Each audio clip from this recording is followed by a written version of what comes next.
Hi, my name is Shuya Gong. Hola, yo soy Héctor Hernández. Suya, welcome to Descúbrete Mass Summit. Thank you so much. We're so delighted to have you, so thankful that you wanted to come. Oh, I'm so thankful to be here. Thank you for the invite. How is Mexico? Gorgeous. It's warm, weather is great. It's not too dry, it's not too wet. There's old stuff. There's pyramids older than the United States has been around for. So it's been wonderful, and the food is incredible. Well, we do our best to give our guests the best. Yes, you do. I wanted to ask you, before everything, all of these great careers started, what were your dreams when you were a kid? Oh my gosh. I just got chills. I feel like that's such a powerful question. The dreams that I had when I was a kid was to actually be able to be friends with my parents and with my friends and bring them together in this community of being able to create businesses together. And I think that it was maybe funny to have a kid be thinking of like, I want to make businesses together. But it was really this understanding and this concept of what you make, what you can share with other people, what you can have a common interest in, what you can work on together was really my dream of if you have an idea, you should be able to figure out how to make it real with your family, with your friends, work with your friends, and then be able to share whatever it is you make with other people. And so there's both the having a lot of fun, but then also doing a lot of really good work and being able to do that together. Wow, Yeah. great. I also wanted to drive buses as a child because there was air conditioning in them, and that was that. So we've come a long way. You come a long way, definitely. You have studied and then work at the forefront of technology. There is like in the world, San Francisco is probably the epicenter of wherever all the changes that are going on right now. Yeah. Of everything that's going on right now, let me back this up a little bit because talking to you blows my mind. I mean, you have a way of seeing things so different, and you find another perspective to pretty much everything that we have talked about, which is amazing. It opens your mind to so many things. Of everything that's going on right now, what excites you the most? Oh, okay. I think what people want to hear is AI, right? Yeah. Like it's like, oh, like Yeah. what the magical things that you can do with it. But I think what's actually the most exciting to me is seeing the pendulum swing, which is that for the last 25 years or so, we've been putting everything we can into digital. Apps, photos, memories, conversations, everything has gone online. And I think what's actually really amazing is that now that the tools to make online experiences for people to connect with each other are a lot easier, we're now seeing the pendulum swing back. And people are using tech tools like AI because they've become so much easier to be able to say, hey, I want to create a party and I want to bring all of these people together and I want these people to show up. Can we do it on this, and this?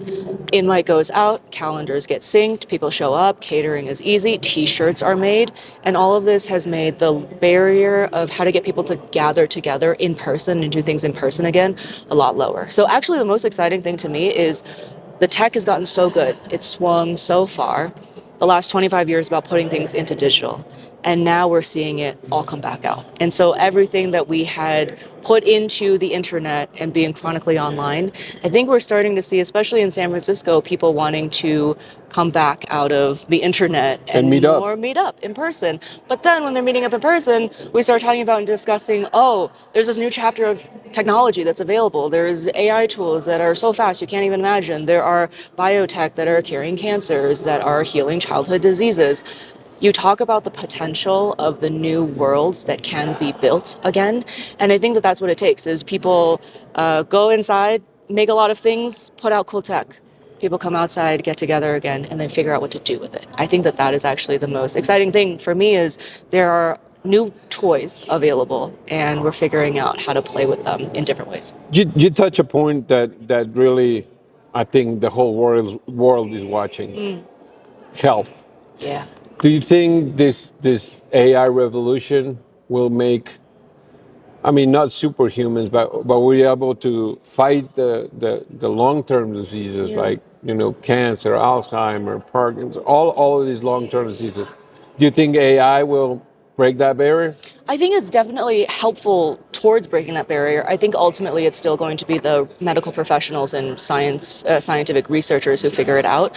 But I think the reality of it is that we have now had the ability to collect enough data on what cures or people who improve slightly from Parkinson's and Alzheimer's and all these diseases look like, and then to be able to use AI to connect the patterns and the complex adaptive systems between different treatments. And so I think that it's still a lot of work to be done, but it opens up an entirely new set of possibilities. And I think that very practically in the near term, what it does, it actually gives people hope. Definitely That hope. might be the biggest thing. How does a girl from Chicago land in Harvard?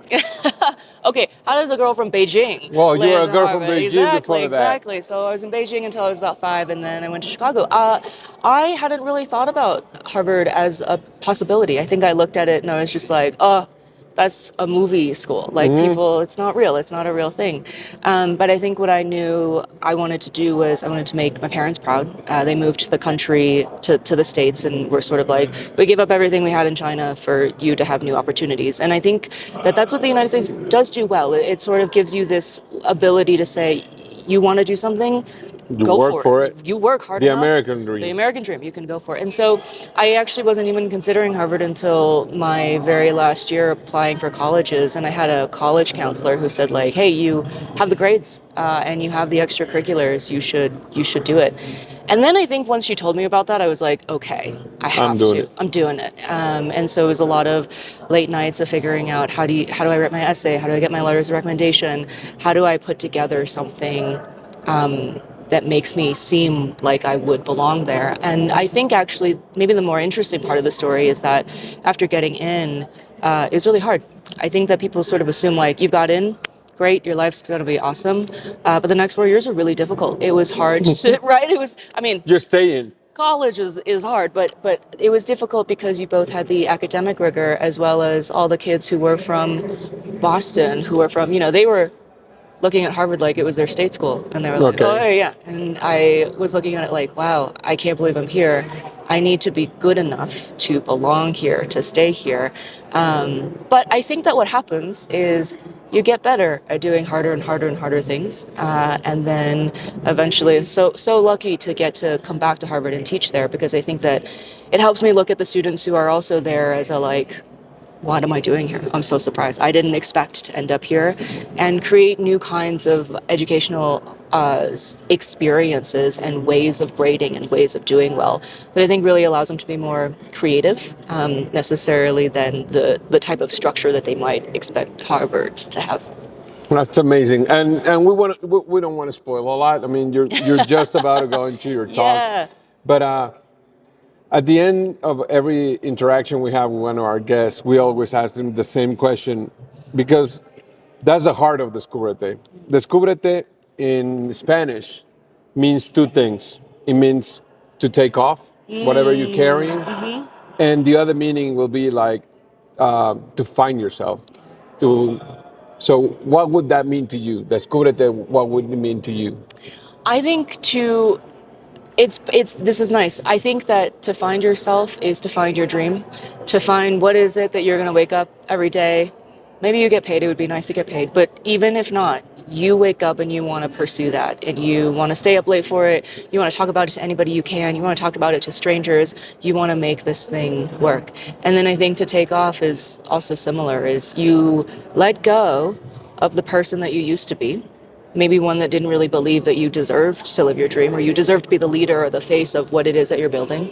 And then to take off, to go off and fly and really start climbing that mountain and do it. And then wake up. It might be a year, it might be 3, it might be 5, it might be 10 years later. You look back and you say like, wow, like I am that person that I wanted to be. But I think it takes that decision and that belief of saying like, take off who you used to be, believe in what could be, and commit to it. So I don't know. I think I look at technology in like a similar way, right? Like if we look at AI truly, we basically taught like a rock to think. Like that is what happened, and it took decades to get there. And so I think when we look at the course of a human life, you have decades to build whatever it is that you might be dreaming of. And the cycle of taking off who you used to be, becoming something new, taking off who you used to be, becoming something new, I think it can happen multiple times over a lifetime. Wow. Yeah. It is a privilege and an honor Thank to have you you so here much, at Hector. Descúbrete. Yeah, absolutely. Hope we can have you many more years. I'm excited for it. Thank you very much for your time. Thank you so much. Gracias. Gracias.